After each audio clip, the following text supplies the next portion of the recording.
Fair stepped out of the shower. As he dried himself, he briefly looked at the mirror, still misted over from the steam of the shower. What the... That was weird. It looked like someone had drawn a symbol in the condensation. A big X in a rough circle. Somehow, it felt intensely disquieting. It made no sense that symbol should be there. None at all. Well, whatever. It must have been Julia, his little sister. She was forever doodling stuff all over the place. Though normally it was rather hearts and smiling suns, the kind of stuff 6-year-olds tend to draw. By the time Fair was done shaving and doing his hair, the symbol had slipped his mind altogether. It had disappeared as the condensation evaporated. Aftershave, cologne. Can I come in now, honey? Just a moment, Mom. We've been in there for an hour. I need to pee, hon. And your sister needs a bath. Who else has girls take long has never met a teenage boy? Yeah, Mom. Almost ready. Some 10 minutes of pulling single hairs in position, critically eyeing this or that tiny spot, and plucking at nose hairs followed. Finally ready, Fair almost ran to his mother's fist, raced to angrily knock at the door once more.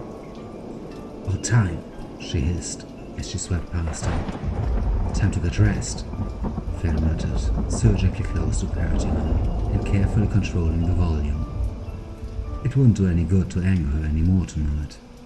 Tomorrow she'd likely be mad enough. Fair didn't intend to abide by his parents' no drink, home by 2 rule. As he walked into his room to get dressed, all stylish black and a nod to the occasion, but nothing as childishly showy as a real Halloween costume, he caught a glimpse of the window. There it was again, that weird symbol. It was barely visible, as if someone had drawn it with a greasy finger. But when the light caught it just right, yeah, it was the same. Julia had been in his room. He told her literally 1,000,000 times to stay the hell out and here... But wait.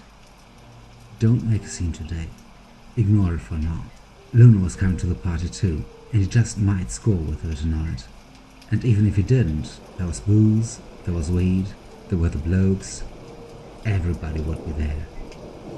It was several hours, quite a few drinks, and a decent number of spliffs later, that Fair made his way home. The guy who'd scored with Luna hadn't been Fair though. It'd been Christian, damn his ancestors. The result on Fair's side had been even more drinks, quite a few of which now clamored for release the way they'd come in, if less tasty. Stopping for a moment, Fair vomited his guts out, and that's when something really, really weird happened. He could have sworn, as he tried to get back upright, there was the symbol again.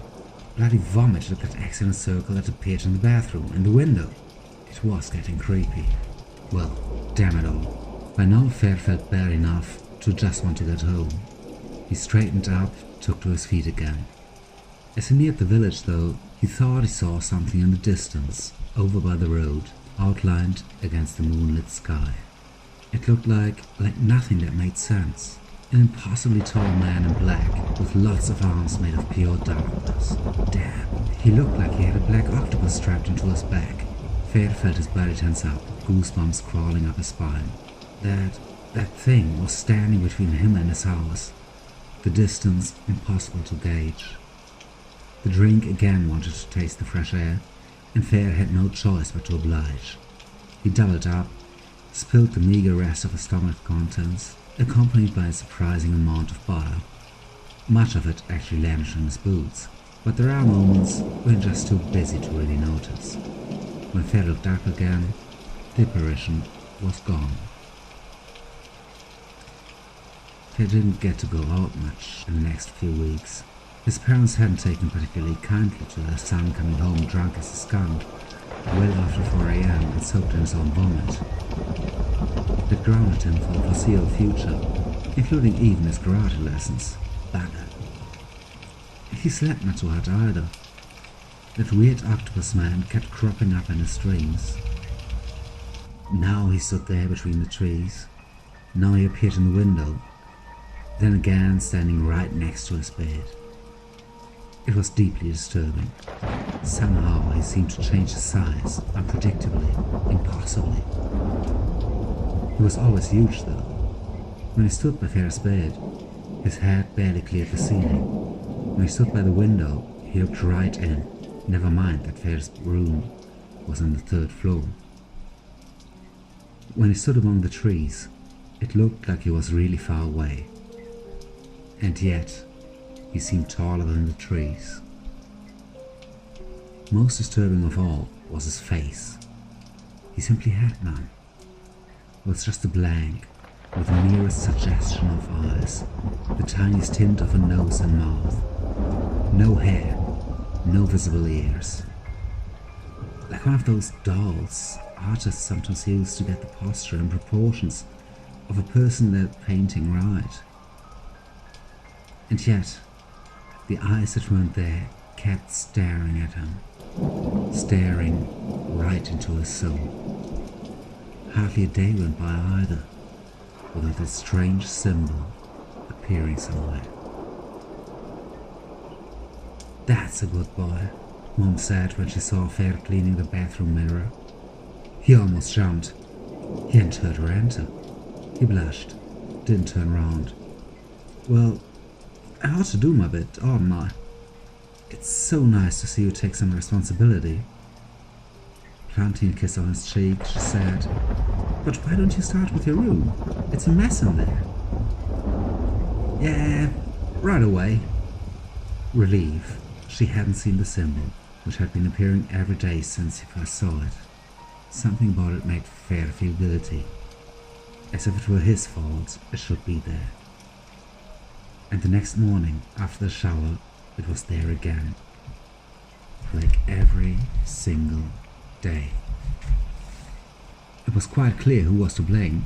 Julia was playing some sort of sick joke on her. Not that he ever saw her do anything weird. She was just the happy, innocent little girl she'd always been. And yet... I summoned you here because I'm really starting to get worried about Fair, Mrs. Sanchez. Mr. Davies, the boy's English teacher and tutor, looked at her. "He's been acting rather strangely these days, you know.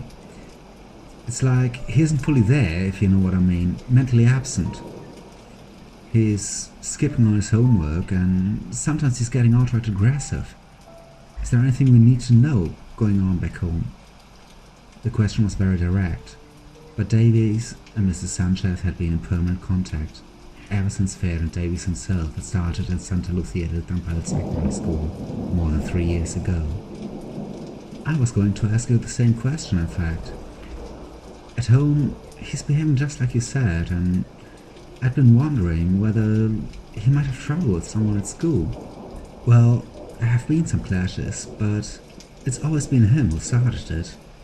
He kind of lashes out at the others. When someone asks him a question, or when anyone makes some kind of comment, well, he explodes, shouting at them and all that. Plus, there's this." He slid a piece of paper over the table. On it, there was a symbol. A large X in rough silk. He keeps drawing this on his books, in his notebooks, everywhere. And then there's this.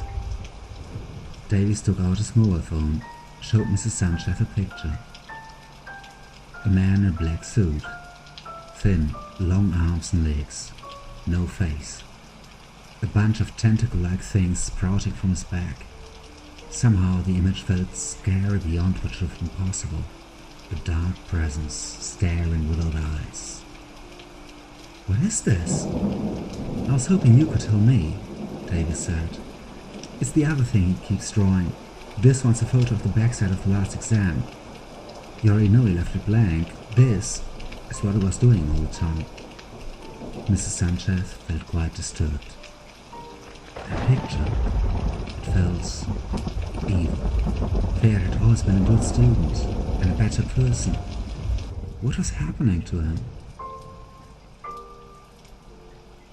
The village lay in darkness. Not a living soul was moving anywhere. Fair himself didn't know how he had got there. All he knew was that he was scared. Slowly he walked on down the street. Somehow the lights seemed off. Places were lit that shouldn't have been, and shadows lurked in the unlikely of places. Still, he could see reasonably well. For what seemed like hours, he walked through the empty, dead streets, barefoot. Suddenly, as he was walking past the crossing, he thought he heard a whisper from the left. Spinning round, his heart froze in his chest. Julia was standing there, talking to a tall man with tentacles on his back. Fer woke up, soaked in a cold sweat. Everything was clear now. Julia was in league with that monster. They were out to get him. As the room stopped spinning, he became aware of a weight on the dress. Someone was sitting there. "Good morning, Fer," he heard his sister's voice. "Mom and Dad are gone already. Now it's your turn." Before he could react, the knife slashed his throat. As the world dimmed, he caught a last glimpse of Julia, smiling angelically as she slowly pushed the knife into her heart.